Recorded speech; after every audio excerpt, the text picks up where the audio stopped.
Welcome to the Weekly Roundup, the place where we unpack what's been going on in the yoga and wellness world and what we've been coaching our clients through. I'm Marija, and I'm joined today by Terry, Carol, Josh, and Bridget, my fellow coaches. Um, let's get started. Hey, pretty Hey, good. Maria's first time with the intro. Hey. Marija is our newest coach, and we're super excited. So we were talking a little bit before. Marija, why don't you lead off with an update on the studio you just opened? Yes, please. Inquiring minds want to know. All right, awesome. So yeah, I just opened my studio last week. This is day 9 in business. Very exciting. It's been really great. I've actually got some of my KPIs pulled up right next to me here. So Gold star for KPIs. yeah, maybe I can have a quick little look at that. But yeah, the utilization's been really good. Considering I've only been in business for 9 days. a week and a half. 9 days. Yeah, 9 days. Yeah. My utilization's sitting right now at 55%. Amazing. So yeah, That's awesome. pretty good, pretty happy with it. Had a full class this morning and a wait list. Right now I'm really just trying to figure out like what people want, like and parse that out from like what I really want to teach. You know what I mean? Like I'm like, well, I really want to teach like Bikram classes. And I really want to teach these like vinyasa classes and whatever. And it's just like, okay, but like what do the people here want? So I'm like really trying to figure that out still. It's a really small town, so it's a really interesting case. Like the population's less than 400. Whoa. Yeah. But everybody lives here. Like everybody that comes to studio, basically, like if they have the time, they'll walk down from the mountain kind of thing. Or, they'll ride their bikes or whatever. Marija, does this population increase like in the winter time for the ski, or it just is pretty steady through? It's not like ebbs and flows with the seasons. Yeah, it's steady. It's a small town. It's right in between Vancouver and Squamish. Well, not right in between. Maybe like right in between Whistler and Vancouver. It's a very active community. It's a very established community. People have been here for a long time, except for like the newbies, which I'm one of those, they got Interloper. the village people down at the ocean level, at sea level, and then you've got the mountain people that have been there for, 30, 40, 50 years. It sounds so cool. Oh, it's rad. It sounds like the plot of a novel. The ocean people. It does. It mountain totally people, does. It really does. kind of There's thing. definitely, there's definitely Sasquatch that roll down Yeah. Mhm. Yeah. in their studio. For I'm sure. I'm not even saying that jokingly. They fucking walk through that town for sure. Yeah, it's crazy. Yeah. And Well, how do you think, Marie, how do you think you're going to figure out what your clients want? I mean, based on question. based on the fact you said it's an active town, that based on my experience, that would lead me to think they would like more active kind of classes, like a Bikram, like a sculpt or something like that. Carol, what do you think along those lines? I have two minds on this because it's like, of course you want to serve the community, but if you're not really into it, then I don't think it goes. Like you really have to be behind it and like excited, and then I think that draws the people in. So, yeah. Go ahead, Josh. This is a conversation that I'm having at the studios that I'm at here too. And different scenario completely, different kind of market completely, but also same conversation of like, what do we actually believe in, to Carol's point, that like I would take it one layer deeper and just be like, what I want to teach doesn't matter, but I have to believe in what I'm teaching. It's like you have to believe in your product to sell it. And so that's like a component. Then there's the what do people want, which is tricky to discern because if you ask them, you don't actually get the right answer all the time, or not the full answer. Yeah. And then there's the third component's like, what can you actually offer?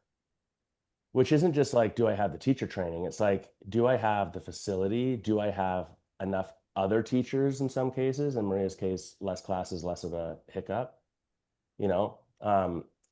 If everyone said like, yeah, we just really would love aerial yoga, that would not be possible in Maria's studio. No, Like not it's, even the close. ceiling, you can't even build the structure into the ceiling she has to do it. So yeah, there's like the triple Venn diagram thing. Like there's something in the middle there. So yeah, that's a tricky one. Hey, I would add two things though. I would say one, also Maria's missing the detail that like you're only 10 minutes from Squamish. And Yeah. so people will drive from the bigger town over for a good product for sure. Because Yeah. it like in a city, it's still a shorter commute to her than it would be normally in a city to a studio. Mhm. And I know So Canadians are used to driving great distance. 10 minutes isn't like nothing for a Canadian. They consider it, you know. it took 10 minutes to drive to the bus stop for me to get on the bus to go drive for an hour to get to school when I was a kid. 10 minutes is zero. Yeah. Yeah. But the product part and what people want too, the other thing I'd throw in the mix here is like, what's the gap in the market? And it's not that you have to do something so different, but it's like, if everyone does slow power flow and you're like, we're fucking high pace flow, like that's a differentiator. And you would like name it something different. And so I don't know, there's some value in looking at that, I think, too, and being Right. like, what's the thing that's missing that I can just nail? Because then it becomes sellable too. I guess in that Venn diagram, let's throw in another piece, which is like, what do I think is super sellable? There's some value in that thought too. Yeah. Yeah, and I was gonna add one way not to approach it. I have a new client that I meet with next week, and I was looking at their website and everything, and new studio, they seriously have 15 different class types on the schedule. So that's sort of like the extreme where you don't know what you want to be, and I would not recommend that as an approach, because then it's like, how do you appeal to anybody? And I would argue, already just looking at the descriptions, that they could probably distill it down to like 5 classes, but it looks really messy to have that many class types on the schedule. Bridget. Yeah, I actually was having a similar conversation.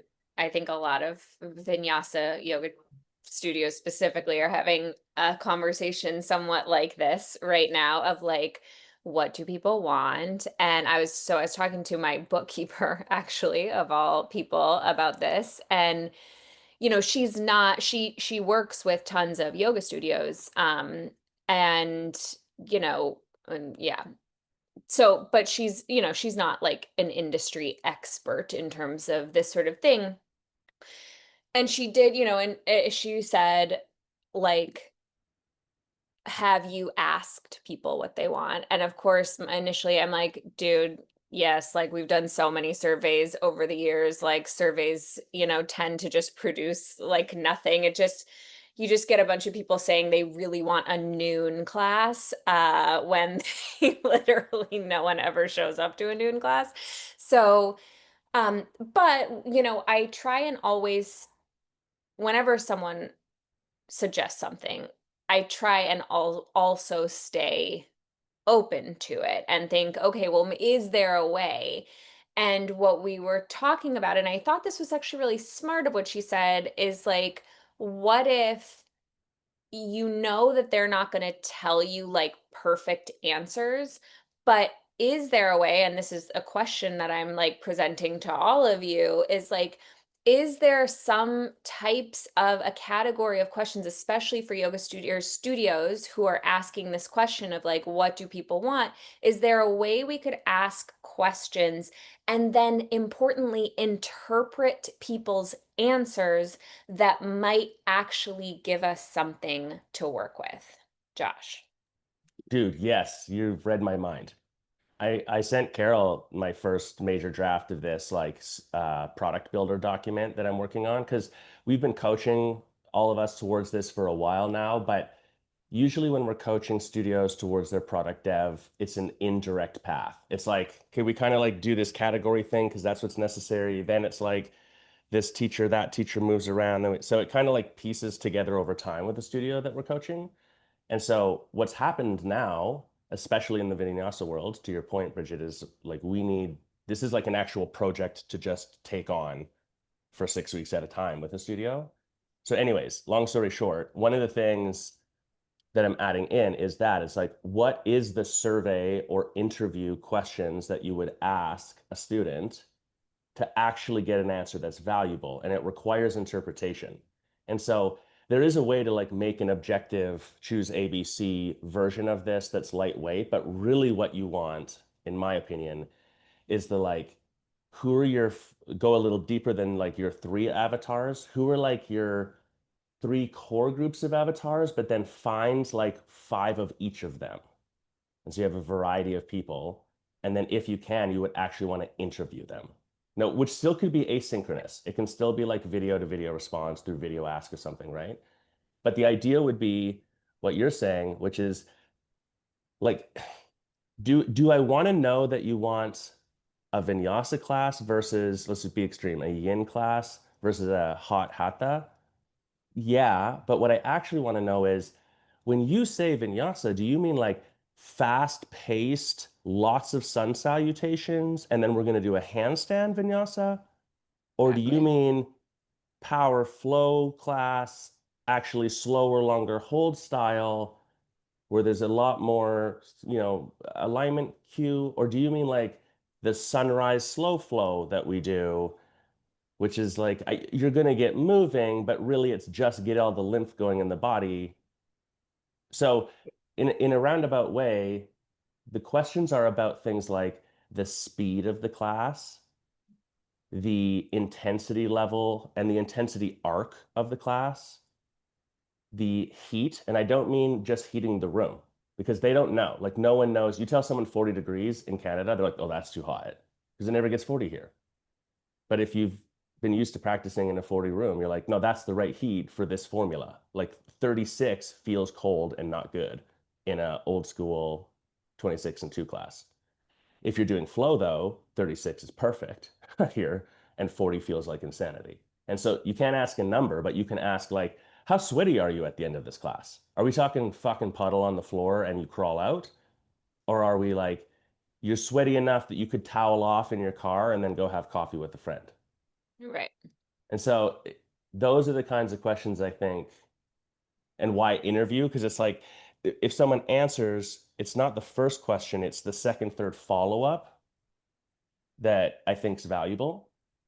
Specifically, if you were starting today and just like randomly testing someone, that you trust in your studio, a technique that we use sometimes is called the 7 whys. And Right. yeah, like just whatever, ask the question and whatever they say, be like, okay, well, why that? And whatever they say, why that? Why that? And like the idea is do it 7 times because for some reason, there's a theory, I think it just sounded good.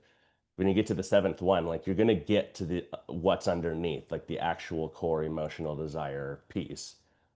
And you probably won't get to 7, honestly. But even like 3 layers deep, you get a way different looking answer uh, Mm. than what's on top. And the questions, the surface level questions, like we kind of mentioned a moment ago, there's 2 angles. We were doing this here at the studio that I'm at, or the studios I'm at. There's like, what do you want in terms of outcome transformation? And there's also, what do you want in terms of what do you want the product to be? If I want to drive from point A to point B, that's the desired outcome. But also, I don't want to do it in a convertible while it's raining. Or I don't want to ride a motorcycle because I think they're too sketchy. I just want an SUV. So it's like, it's the same outcome, but it's a subtlety in the mechanism to get there. Which one do I actually want? Because that's the thing that's more sellable. And then, of course, you have to filter it through what actually works.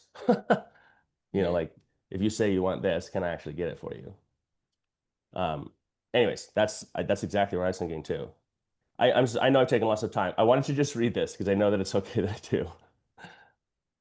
Active classes, because there's also not active classes, meaning like they were, but they're not right now. in the studio. Strong and flow, hatha, rise and flow, lunge flow, peak inspired, ashtanga inspired, vinyasa flow, yin yang, yang yin, strong and Cool. balanced, 25 degrees, 32 degrees, 38 degrees, advanced, intro to advanced asana, rhythm and flow, foundations, gentle flow, yin restorative, 25 or 32, sound bath meditation, therapeutics for hips, shoulders, and backs, hips and hamstrings, We're hatha losing yoga, count. hatha yoga for better sleep. I'm not fucking kidding you guys. Yin, 25 and 30 degrees, yin yang, again, different temperature level, yin and meditation, prenatal yoga, baby and you yoga, bhakti yoga, and chanting. Do they have any repeats on their schedule? Like, does any class ever repeat? Like, that's all the classes you could possibly have in 1 week. Yeah, they do. And Paradox you of know, choice. this is a 20-year build to this place, plus one of the studios they purchased. So like what came with that studio. So like it this- understands how you got here, but like what the question I was asking the team, I'm like, what's the product? Yeah. Like I know yoga, but seriously, like what is it? No one could answer the question. That's not knowing your product. And I will just aside point out that you can absolutely take a full-on sweaty, Bikram, drippy, 105, 40 degrees, 40%, and still go for coffee without taking a shower. Just want to say that. Oh, In fact, I would say, argue you could do that more than like an 85 or 90-degree class, because then you just sweat and you don't get to sweat the stink. We call that you didn't sweat enough to get the stink out, and you're actually stinkier. You are, if you completely, yeah, Carol's like, she knows what I'm talking about. So yeah, I just want to say that. You're right. Terry, also though, as like a large man, for me, it's not a smell that I'm scared of. It's like a literal soaking wet. I soaked through Oh 3 yeah, more pairs of no, I clothes know. I hear after you. Can leaving still, the house. you could change. Yeah. You could change and go, because I mean, anyway, I just had to say that because back in the day when I first started practicing at Beaker Studio, there were no showers. Yeah. And Sure. my besties, we called it sweaty breakfast. We would Nice. go out Friday night, woohoo, be at 7:30 yoga the next day, then we'd change and go have sweaty breakfast. So just want to say, Work hard, play hard. I like it. work hard, play hard. Don't have to take a shower. Hmm. Anyway. Yeah. Mm. Well, the number, it's bringing me back to when we were at an onsite earlier this year too, and we just were asking the staff, like, if somebody was asking, this is the outcome I'm looking for, which class is for me? And you have, it was like 30 different, I don't even know how do they even know? How would the staff be able to appropriately put somebody in a like category, like, well, when there are that many offerings? It's just sort of mind blowing to me. I'm really like taken aback, actually. Yeah, that was wild. The yin yang and then yang yin. I'm like, I couldn't that handle. got me. Well, That really got me. before Josh goes, I had a client, they had what was called slow yen. And I said, how much slower can Slower yen can you get? What's slower than yin? What's Yeah. slower? I said, you're doing what, 2 asanas? 2 hours per Right? And post. again, this kind of goes back, then I'm sorry to cut you off. This goes back to letting the teachers define the product, because she said that's what the teacher wanted to call it. And that's the teacher wanted to add this into it. And I don't care whether your teachers are employees or independent contractors, you can dictate, this is the style of yoga that we teach. And if you don't like to teach this style of yoga, this vinyasa, the way we teach it, then this isn't the place for you. Yeah. Even if you're an independent contractor, you can say you're That's true. contracted to teach this type of class. This is the type of class we teach, and not anything else, kind of thing. So, Yep. yeah. If you hired a painter to paint your wall, you get to tell them if it's Yeah. flat, sheen, eggshell, color, tone. You can even choose between paint style. They still paint the wall, but you can tell them What you want. what you want. Yeah. The other thing, Carol, is you were saying that too, because I remember that in the onsite. We tested it, and like And let me say too, the on-site Carol's talking about, the front desk staff were like fucking rock stars. They were so good. They were so engaged. They were so pleasant to deal with. They had everything going for them. But then, and they all practiced all the classes. They all basically understood it, but they couldn't answer a single question about like, well, why is this class good? They were like, well, it's like, like strength and flexibility, and then like you do some breathing. We're like, okay, well, why is this class good? Well, that one's like really about flexibility and strength, and then also there's some breathing. We're like, The but old yin yang yang yin. yin yang yang yin, exactly. Yeah. Oh man, the hang up on those too. You're like, well, technically we do yang yin, so I can't call it yin yang. And I'm like, it just doesn't matter. Like, no one's gonna be like, you did this class backwards in naming. Anyways, the the other thing though that comes up, and that um, quite a few studios in the last couple of years I think are experiencing, is then you end up with this product problem that is multifaceted, because of course, like, what is it? How do you explain it? How do you sell it? It's confusing for a client. But also, how do you not only manage, but like, how do you give feedback and improve your teachers and your product?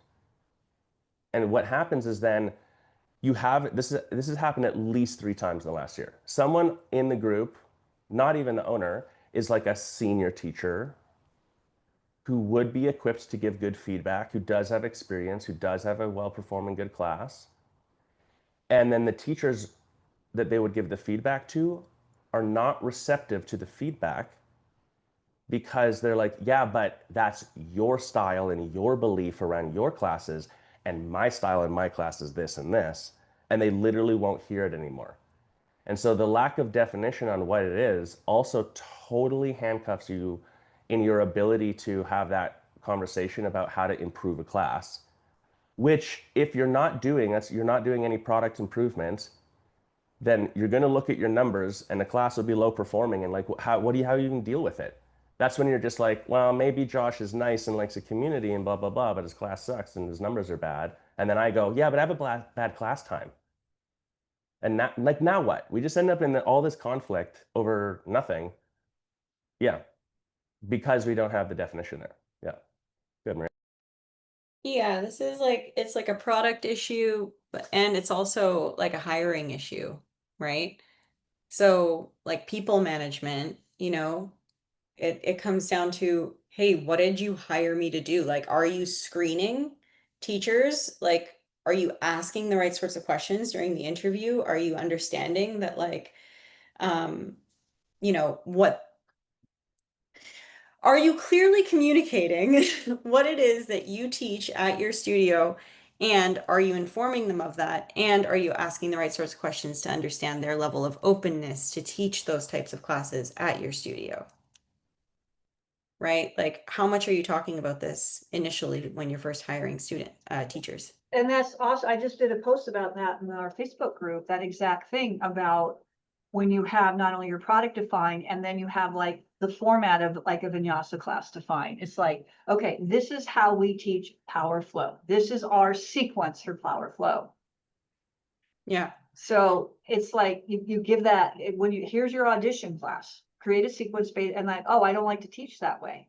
Well, then boom, right then that that's not a good fit for your studio. Yeah.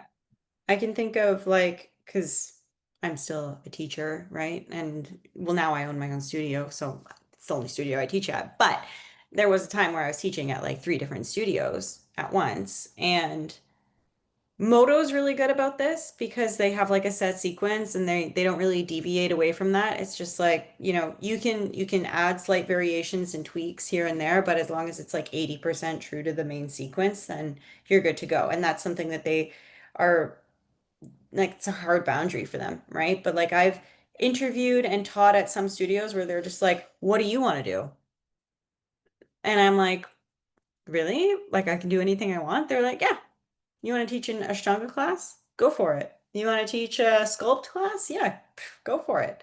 I'm just like, what do you mean? It's like overwhelming having that much freedom. Josh.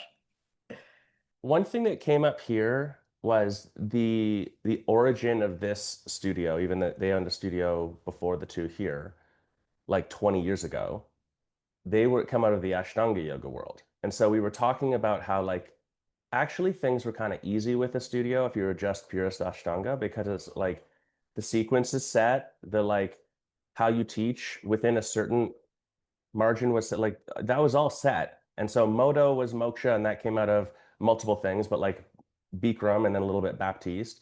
Baptiste, same thing. And then you've got Vishnu Ghosh lineage styles. There's 2 or 3 of them out there. Same thing. It's like they systemized it in the early 1900 to 1940 time, before then too, but like it really got systemized. And that's actually, I think, underappreciated now in the yoga world, because if you look at proliferation in yoga in the larger world concept, that's how that happened. Gurus didn't come over and then be like, what do you want to do? They were like, and I'm saying it harsh like this because literally I can show you writing where it's written like this. They said, all the people here, like, 1, no one else can teach, so I refuse to let them. 2, the ones I'm going to let teach suck, so they have to follow exactly what I say. Like, they put serious controls on it. No one wants to talk about this part of it at all. And then it sort of has gone from there. And so, good or bad, there's a page from that book that's valuable in this, that it's like some constraint is not actually suppressive in your ability to be good at teaching. It's the reverse. It's the most freeing thing you could possibly give a good teacher, because now they know, okay, here's the guardrails, and now I can add in the extra sugar to like make it good. You know what I'm saying? Bridget, I know you know this, your teacher training, so spin it to you. I would just add the only other thing I would add is that, like, if you don't have some sort of consistency in what you're doing, then you can't measure it. You don't even know how you're doing. So yeah, the whole like, what do you want to teach? You invent it. That's cool. But then how would they even know if you're successful? Because like if you're doing good in an interview, I would ask the owner as a teacher, I would be like, hey, what does success look like? I'm gonna come here and teach. If I like totally fucking nail it, what does that look like to you? Because I need to know what you think that is. I would love to just teach a class I invent. I did that in Sayulita, but it was because the place I was teaching at was what you're saying, Marija. They were like, we just want some classes and someone to show up, like do whatever you want. And I was like, okay, but that's not how you build a business, you know? Go ahead, Bridget.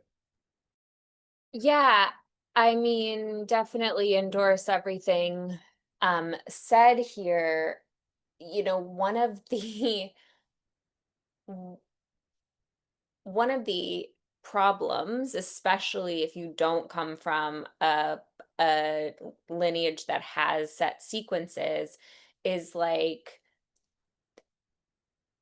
a lot of teachers are coming to you who don't know how to sequence. Like, this is a huge, huge problem, specifically in vinyasa, which is what I know the most about. But also, you know, we employ like restorative and yin teachers as well. And they really, trainings just aren't that good. Like 200-hour trainings just aren't that good. And so if you provide them a structure, you are helping them become better teachers, because a lot of them literally don't know how to structure a class.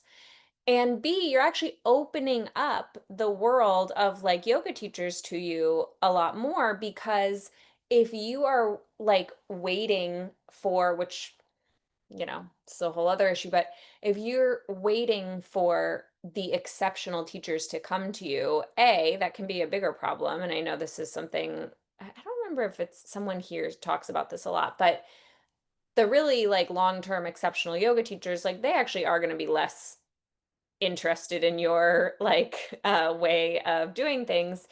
And you can work with, if you have really strict guidelines, you can work with teachers who are just okay or brand new or whatever, because you're actually helping them become better teachers. And it's like such a missed opportunity for yoga studio owners. That's all I got. Marija, go ahead. Am I allowed to ask a question? pose it to the group here. It's related. No, No, okay. please do. Please do.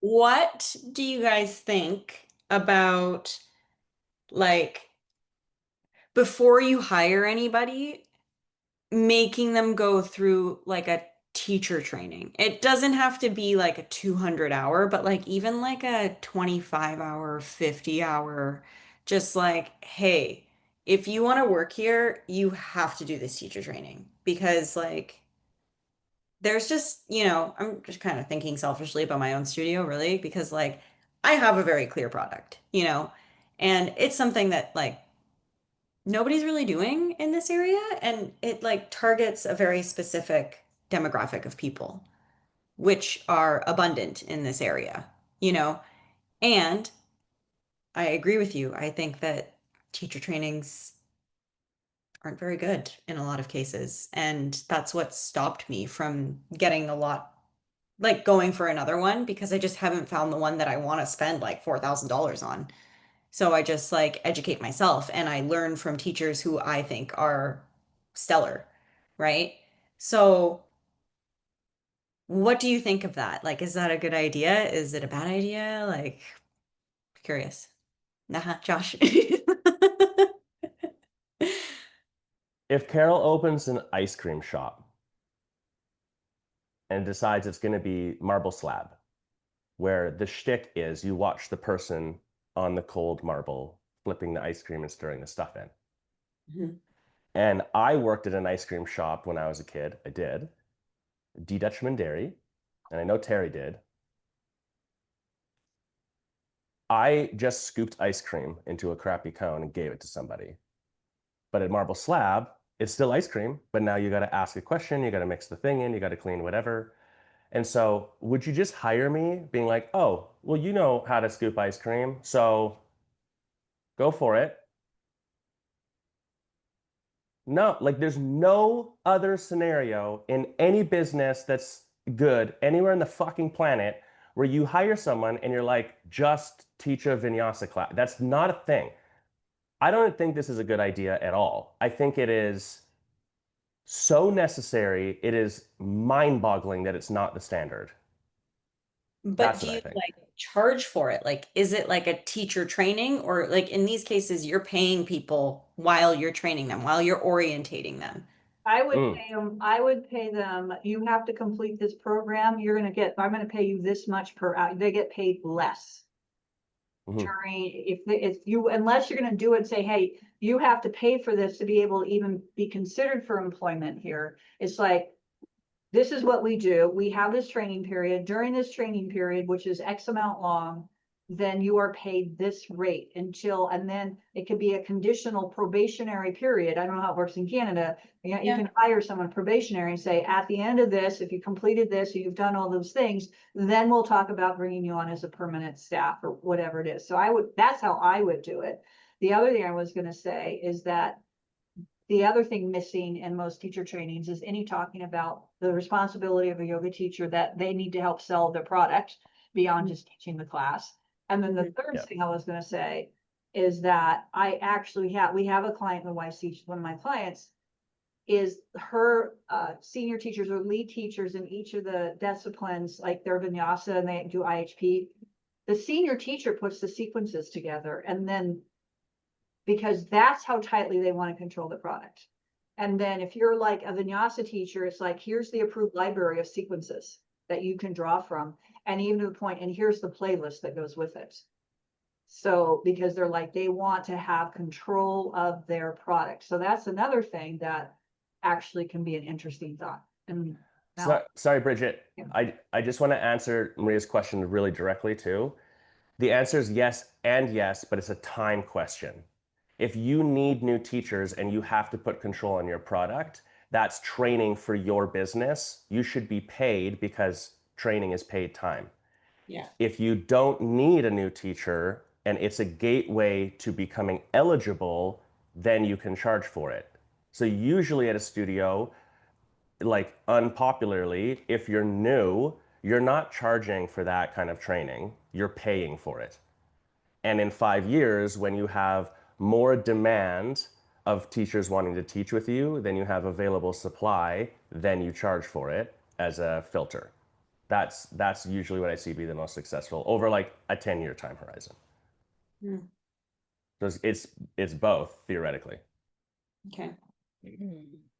I have thoughts and I also have questions for everyone to answer. I have questions like Marija has questions. So of course I agree. I have started doing this in a smaller scale way, but definitely want so many thoughts. But I definitely want to systematize this. So I want to share my like fears and concerns about it so you guys could help. But right now what I'm doing is and eventually I do have a lead teacher and this will be more her going forward, but for now what I do is they sit with me for about 2 hours. Like any new teachers we have, it's usually 2 meetings and it's about an hour each, and we really go through stuff, and then they send me sequences and like there's a little bit of this. I am envisioning something bigger because of like how I want my own product to shift even more. And I am scared because it's a big investment. So I'm scared like right up front of the cost of paying everyone for what I think will be like, I would say the way I could start it, like in my head, I'm like probably 5 hours of like real like, lecture, like interactive stuff, and then probably more in terms of like what I'm asking them to do in terms of homework and stuff. So it's a big cost. And like I also, it's like it's a time. I'm scared of the time commitment of the new teachers that we hire, the time and money that I'm putting into them without the guarantee that they're going to stick around and without the guarantee that they'll become a great teacher, honestly. And so those are all my thoughts. And if everyone could just solve my problems for me while we're here, that'd be great. I love it. Well, two quick things. The fear of the expense. First off, thank you, Bridget, for saying this and saying it how you're saying it, because I think I would point out that this is part of the value of a coach. When we say we get it, I mean, like, no, fucking actually we get it. Because every studio owner has the same, not every, most have the same fear, have the same, like, even here, I get paid money to come and do a sales training for 4 days with the team. And days before, we're talking about the fear of having to pay them to be part of the sales training. I'm like this is happening already. And so it is just a fear, which is totally legitimate. I think I would point out that this is why we coach towards cash flow first. Because there's a difference between, okay, I've got 10 teachers and they're going to go through 10 hours of this and it's going to take that, and the whole investment on that is $50,000. That's not the same as I'm going to spend $50,000 in $2,000 a month increments for the next 16 months to make this happen. That's a different equation. And so that might feel slower, but it might just be realistic that it's like, we don't have to we often look at the whole thing and it's like, that's not how life works either. Things are going to take time. So purposefully space it out. And one of the control factors for the speed of the spacing might be the financial investment. And so you can make it more affordable. I think the other thing with the time thing, because this happens all the time, is like if you find someone really great, teacher, front desk, manager, whatever, this sounds really weird, but like you should probably tell yourself, I'm training this person to leave. Like if they're really actually that good, they're going to leave you. So that isn't avoidable if they're really awesome. Just be thankful you have them. And the question becomes, how do you make the equation so awesome? And how do you get also so efficient at delivering the development of somebody that it's ultimately like 10 teachers go through and 6 of them don't make it, but the 4 that do are so awesome that it doesn't matter. And 3 of the 4 stay for 4 years, which is longer than your average that they would stay normally in the industry, because they're loyal, not because you can hire for loyalty or you can ask for it, but because the equation that you've created with them is so good. They're conspiring to stay with you. It's like, it's easy for a student to quit a membership. It's hard for a student to quit a community. It's easy for a teacher to get distracted and go find another job at another studio because they pay $5 more a class and let me not have to sign the class in. And it's hard for a teacher to leave a place that they feel like they matter, they're seen, they're personally getting better, they're fulfilling their own dharma. And on top of it, they feel fairly compensated. Maybe not like, of course, every teacher's going to ask for more money. So maybe like, sure, they have aspirations for more. This is the realism of what the business can pay. But to me, those things are hyper normal and something. It's not that you just have to get over it, but like we have to zoom out as the owner and say, okay, what are these fears actually? And then realize that they're not things that you can control. I can't stop Carol from leaving. But what can I do? Exactly. Yeah. So, yeah, I think the other question that I would ask, and let me pose this to you, Bridget. If I'm a teacher at Honey, how many times a year am I going to get direct feedback on my class and specific drills or homework to get better at the delivery of my class?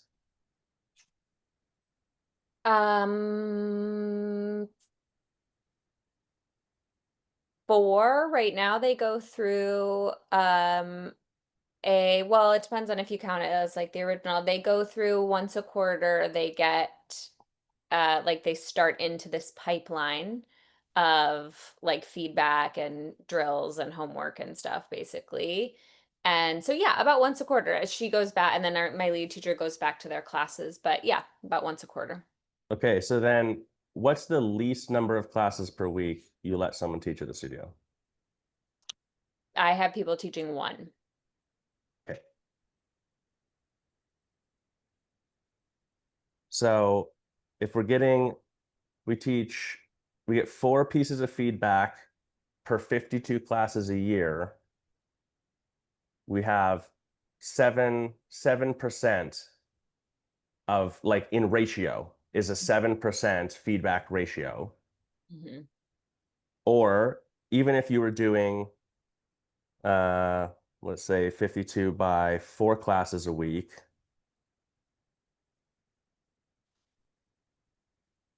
you're still getting like a 4% ratio. Like, that number isn't exact. I'm just making the point that also, other than this training thing and onboarding component, there's like, we've got to train someone up front to onboard them. Then we have to train them up to be to the quality bar we want. And then there's how do you keep the knife sharp over time?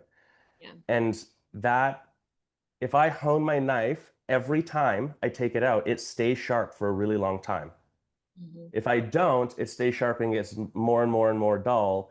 And then I can get it sharp again, but now it's a large effort. That's what's happening in studios I see all the time. And same with, like, especially teachers, yes, but sales teams, like at the front desk. You got a good team, they're doing well, and then 3 months later, because between that time, like, we never talked about it, no one practiced anything, there was no feedback. So I would say, like, the other component here is, and this is maybe more practical for some studios, instead of developing a whole 20-hour how do you be awesome at my studio training, first put in place a higher frequency feedback mentorship program. Mm-hmm. Sorry, I know I'm rambling here, but Carol and Terry will know what I'm talking about when I say this. This is not, it does not originate from where we've heard it, because I found it in other places. There's an old school yogi thought that for the first 10 years of learning how to teach a yoga class or teach a person a yoga class is where it originates, you're only allowed to call yourself, there's a different word for it, I can't remember it in Sanskrit, That means instructor, guide. That's why yogis say that. I'm here to guide your class today. That's where that comes from. Because I was always like, why do we say that? After 10 years of full-time experience and development under direct mentorship and approval from your guru, now you're a yoga teacher. Mm-hmm. And so teacher trainings weren't a thing, but in our modern version of this, the teacher training is the starting line. That's what no one's saying at teacher trainings anymore. It's why they suck. Mm-hmm. Like maybe they don't all suck. Maybe it's because we think that they're supposed to develop a teacher, and you're not going to come out as a teacher. You're going to come out as, now you're good enough to enter my mentorship program. Now you can start. Mm-hmm. Then I'll develop you. Then you'll become a teacher. Yeah. Hence Maria's point. Which teacher training do I go to? And we realize like it doesn't matter because like they all have something to offer. But actually, Maria, at your skill level of teaching, mentorship is really what you need, not teacher training. Yeah. The teachers I know that go to like 50 different teacher trainings and have a bunch of letters after their name or something, and this is just my personal experience and opinion, and it's no shade whatsoever, but it seems real common that someone's done all these trainings and they're kind of shit at teaching. I literally just made a post about this on my yoga teaching mentor page of just like, I honestly think there's a negative correlation between 500-hour trained teachers and how skillful they are. Like, I literally am so tempted every time to throw away the resume. I don't, just so everyone knows, but I'm so tempted because it just does not, it doesn't mean anything. It means you think it means often you have some more ego that we have to unpack. Mhm. And that you put off actually getting your feet wet and your hands dirty and actually teaching classes because probably out of fear. And I totally get it. Like, if I just get more and more like letters and numbers behind my name, then like I'll be valid and I'll be real and I'll be like a good teacher. And I'm too afraid to actually just go out there and ask someone to like give me feedback and say like, you're not that good at teaching. Well, to that point, hey, I did 500 hours of training. Person A, person B says, I did like a 150-hour, barely got my 200, but now I've been teaching 5 days a week full time and I have 500 experience hours. Easy choice. Like Mhm. any owner on the planet, which one are you, like if you knew nothing else but those details, which one do you think is gonna be better? The 500 hours doesn't mean anything. How many of those hours in the training were actually on teaching a class, interacting with a person, sequencing from the perspective of being able to see the bodies that are in Yeah. like very few. There are some, but like very few. When I got out of Bikram training and I taught in Hong Kong for about a year and a half, teaching a shit ton of classes, at one point, 15 Bikram, 90-minute classes a week. And we still had what we called it posture clinic because that's what we called it in Bikram, but we still once a week, we met as a team and we went over stuff. We went over postures and we went over how to teach them and how to do offer corrections and how to do that stuff. So yeah, to Josh's point, in my first 2 years of teaching, I think I taught close to 1,000 classes. Yeah. Right. So yeah. And Yeah, that's exactly like I was just like, I can't find a teacher training, and Moto's just one example of this, but it's like they didn't let me teach a flow class because I didn't go through the flow teacher training. But I was just like, I don't see the value in it. And that's a really unpopular opinion in that group of in that studio world. But it's like you're not allowed to teach a flow class unless you go to the Moto specific flow teacher training. But I was just like, but I have a great mentor. Like I work with this woman. I'm gonna plug her name in here because I think she's fucking great. Like her name's Katarina Whittekamp. And I like she's my teacher mentor, basically. Like I have you guys that I lean on for like studio development, business coaching, and the YC, right? Like, but it's like find what you're looking for to get better at and go find the experts that are like directly involved in that. Like find yourself a mentor, get yourself a coach. Like I wanted to become a better teacher. So I was like, I'm gonna find the best teacher that I know and train under them. I want them to mentor me. I don't want to just go to some like boxed up generic teacher training and learn that specific thing that I can only teach in this room. You know, like I don't know.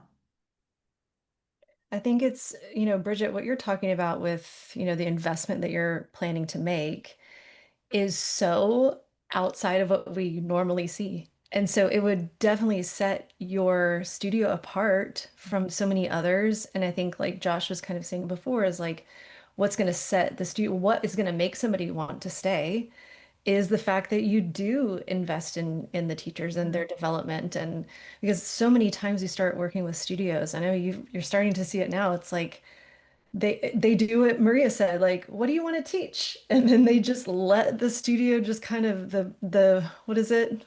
The monkeys are running the Monkeys. show around. Circus or Wild whatever, yeah. West, Yeah. Wild West. Yeah. And so that alone is such like an up level Oh yeah, from any other, from a lot of studios and what they're doing right now. absolutely agree. Yeah. 100%. I do hear it from people all the time, like even what we have in place right now, every single person says to me or my lead teacher, like, I've never worked at a studio where they gave me feedback. I've never worked at a studio where the owner came to my class. Like, and I'm just like, oh, and I get it because I was that owner for a while, like for a few years. And it's overwhelming and you've got a lot going on. And you also, I think a lot of people open studios before they feel like a master teacher. That was certainly me. I was only a couple years into teaching yoga when I opened my studio, and I was a good one, but I certainly didn't feel qualified to give all these like women who are older than me, like all, and now I don't care who's older than me or whatever, but I give anyone feedback. But yeah, it's definitely unusual. It's not what's happening. So, if you're listening out there, studio owners, that's a pretty, like, you can start doing that tomorrow. Like, you can level up in that way tomorrow. Like, make a plan. If you don't feel confident, like, find a teacher on your team who's really excellent and good at giving mentorship, which it's not always the same people. It's not an overlapping Venn diagram. You can be a great teacher and you can be not a great mentor. So you got to figure out, who it is. But that's a great way to up level your studio tomorrow. Like start tomorrow. Yeah. Yeah. I would kind of rewind and be like, do I have my product defined? Yeah. Mhm. A little bit, Good and then, start there. And yeah, and absolutely to Bridget's point, like if you do feel like that is defined and you're not giving feedback or don't have somebody that's on a regular basis that you can trust that's mentoring your teachers, yeah, definitely start that. Yeah, totally. Hey, this is good. Book a call with us if you want to talk getting your product in order. That's 100%. And we still have space at the summit. So it's not too late. It's in November 9th through the 14th. There's still have a few spots left. If you really want to up level yourself as a entrepreneur, then sign up for that and you'll get all kinds of tips and tricks and advice from a whole room full of people that are walking in your shoes. So so reach out if you have any questions about that. yeah. Is that a good place to wrap it up? Yep. Yeah. Don't Okay. forget the accent. Right. I'll have to work on my German accent. I'm not very good at accents. Yeah. I can roll my R's really well. So that's a wrap on this week's weekly roundup. Tune in every Friday right here on Facebook or subscribe to Studio Cult TV on Spotify, YouTube, or wherever you're listening from. See you next week. Bye.